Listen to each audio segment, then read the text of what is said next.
आप सबको मेरा सादर प्रणाम। मंच पर बैठे हुए हमारे प्रभारी महासचिव श्री अविनाश पांडे जी, उत्तर प्रदेश कांग्रेस के आदरणीय अध्यक्ष श्री अजय राय जी, विधानमंडल दल की नेता श्रीमती आराधना मिश्र मोना जी, हमारे विधायक और मेरे भाई वीरेंद्र चौधरी जी, इस यात्रा के कन्वीनर श्री पीएल पुनिया जी और इस मंच पर जितने सम्मानित नेतागण बैठे हैं, आपको मेरा अभिवादन। और आप लोगों से मैं इतना कहूँगी कि आपको जब भी देखती हूँ ताकत दुगनी हो जाती है, क्योंकि कितनी भी आंधियाँ चलें और उस आंधियों में अगर ये झंडा फहरा रहता है और आप यहाँ पर रहते हैं तो ज़रूर मजबूती मिलती है। जैसा कि मोना जी ने और बाकी सब लोगों ने यहाँ पर विस्तृत रूप से यात्रा का बातें बताई हैं, कब आएगी यात्रा, 20 जिलों से चलेगी। मैं 2-4 छोटी बातें यहाँ पर यात्रा से संबंधित बोलना चाहती हूँ और ये यात्रा क्यों ज़रूरी है और इसको सफल बनाना क्यों हम सबका कर्तव्य है और हमारा काम है। कन्याकुमारी से कश्मीर तक 4,500 किलोमीटर पैदल चलकर नफरत के बाजार में मोहब्बत की दुकान खोलने का काम राहुल गांधी जी ने किया था भारत जोड़ो यात्रा के माध्यम से। और इस देश में मोहब्बत की बात होने लगी, इस देश में नारा गूंजने लगा कि कुछ भी हो जाए ये देश जुड़ा रहना चाहिए, ये देश जोड़कर रखना है।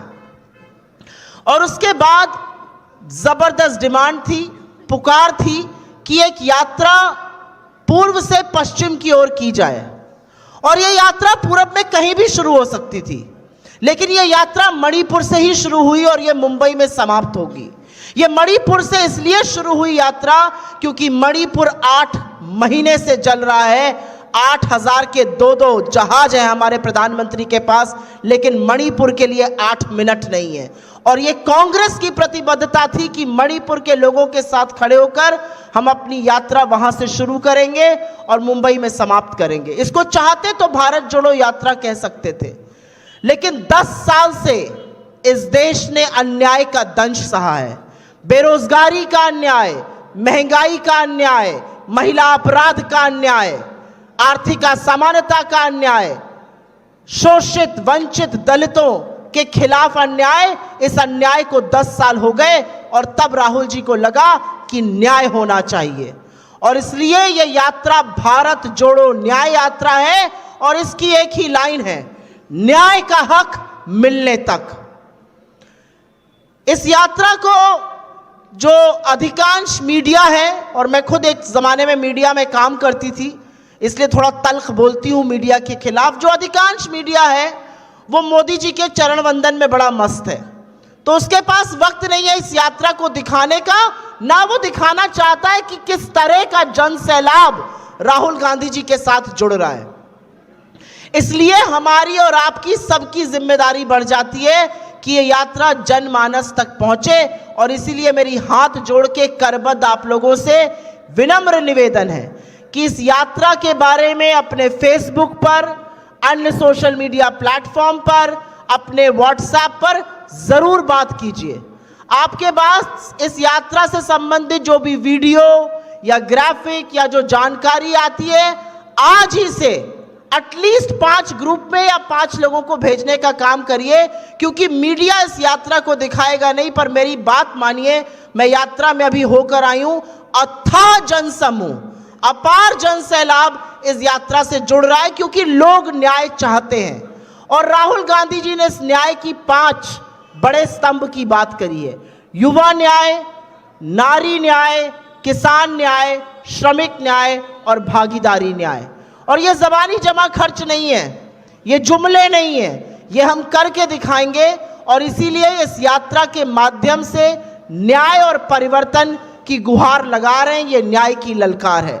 मैं आप सब लोगों से पुनः प्रार्थना करती हूँ कि इस यात्रा को अपने माध्यम से, अपने जानने वालों के ग्रुप में, अपने परिवारों के ग्रुप में, अपने जो कुछ प्रोफेशनल ग्रुप होते हैं उसमें ज़रूर साझा करिए। अगर उत्तर प्रदेश कांग्रेस कमेटी इस यात्रा के बारे में, जब यात्रा यहाँ पर रहेगी, कुछ पोस्ट करती है इंस्टाग्राम पे, यूट्यूब पे, ट्विटर पे, फेसबुक पर, तो उसको ज़रूर साझा करिए, क्योंकि इसमें आप सबकी जिम्मेदारी है। मीडिया नहीं दिखाएगा, लेकिन हमारी जिम्मेदारी इसीलिए बढ़ जाती है कि हम इस यात्रा को दिखाएं।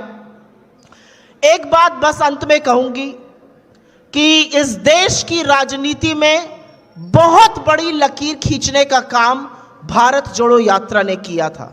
जो राहुल गांधी जी के खिलाफ 10, 15, 20 साल से करोड़ों का पैसा खर्चा करके दुष्प्रचार किया गया, वो ध्वस्त हो गया और लोगों को समझ में आया कि ये क्या है।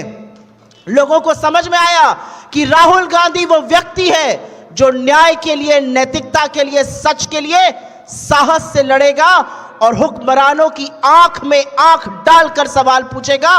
उसको कोई फिक्र नहीं है कि उसका 20 साल पुराना घर या उसकी आप मेंबरशिप को भी कैंसिल कर दीजिए। राहुल गांधी वो शख्स है, वो 280 वर्ड का एक ट्वीट कर देते हैं तो सारी मोदी सरकार हिल जाती है।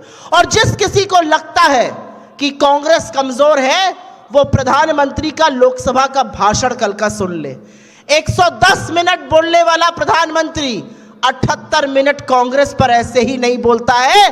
उसको पता है कि अगर उससे कोई लड़ सकता है, अगर उसके खिलाफ कोई खड़ा हो सकता है, अगर उसकी आंखों में आंखें डालकर कोई सवाल पूछ सकता है, तो वो कांग्रेस पार्टी है। आपके जैसे कांग्रेस के कार्यकर्ता हैं, आपके जैसे कांग्रेस के सिपाही हैं और हमारे राहुल गांधी जी जैसे नेता हैं। तो इस यात्रा को जहां से भी ये जाएगी सफल बनाना हम सबका काम है। जितने ज़्यादा लोगों को जोड़ सके, इसके बारे में जितनी चर्चा कर सके वो ज़रूर कीजिएगा। आज शाम को, जैसा कि महासचिव जी ने आपके सामने कहा था, एक कल्चरल प्रोग्राम है, एक सांस्कृतिक कार्यक्रम का आयोजन किया गया है इंदिरा गांधी प्रतिष्ठान में। वहाँ पर आइए और इस यात्रा के बारे में हम न्याय की क्यों बात कर रहे हैं, कितना अन्याय हुआ है पिछले 10 सालों में, उसको ज़रूर सुनिए और आगे उस बात को बढ़ाइए। न्याय का हक मिलने तक ये लड़ाई जारी रहेगी और हम सब न्याय योद्धा बनकर दिखाएंगे। ये विश्वास राहुल जी को और यहाँ पर बैठे हुए नेतृत्व को आपको दिलाना है।